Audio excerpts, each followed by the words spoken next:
বলিউড সিনেমার চরিত্র প্রেম নামটি শুনলেই চোখের সামনে ভেসে ওঠে সালমান খানের নাম। ১৯৮৯ সালে সুরজ বরজাতিয়ার मैंने प्यार किया সিনেমায় প্রথমবার প্রেম হয়ে বড় পর্দায় হাজির হয়েছিলেন ভাইজান।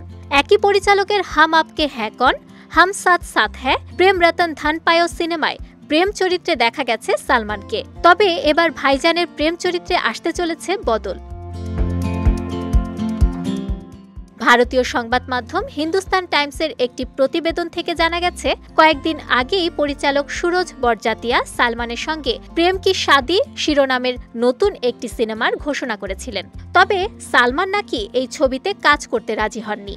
এরপর নির্মাতা ছবিটিতে সালমান খানের পরিবর্তে প্রেম চরিত্রে অভিনয়ের জন্য যোগাযোগ করেন অভিনেতা কার্তিক আরিয়ানের সঙ্গে।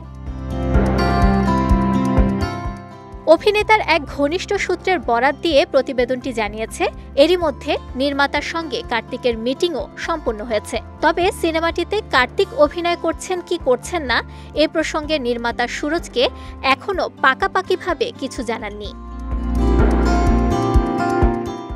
এর আগে ২০২২ সালে ভুল ভুলাইয়া 2 সিনেমায় অক্ষয় কুমারের জায়গা দখল করেছিলেন। একমাত্র ওয়ালটন এসি দিচ্ছে 1 বছরের রিপ্লেসমেন্ট গ্যারান্টি এবং কম্প্রেসারের 10 বছরের গ্যারান্টি কার্তিক আরিয়ান। তবে এবার সালমানকে সরিয়ে তার প্রেম চরিত্রে কতটা সফল হবেন কার্তিক তা এখন সময়ের অপেক্ষা।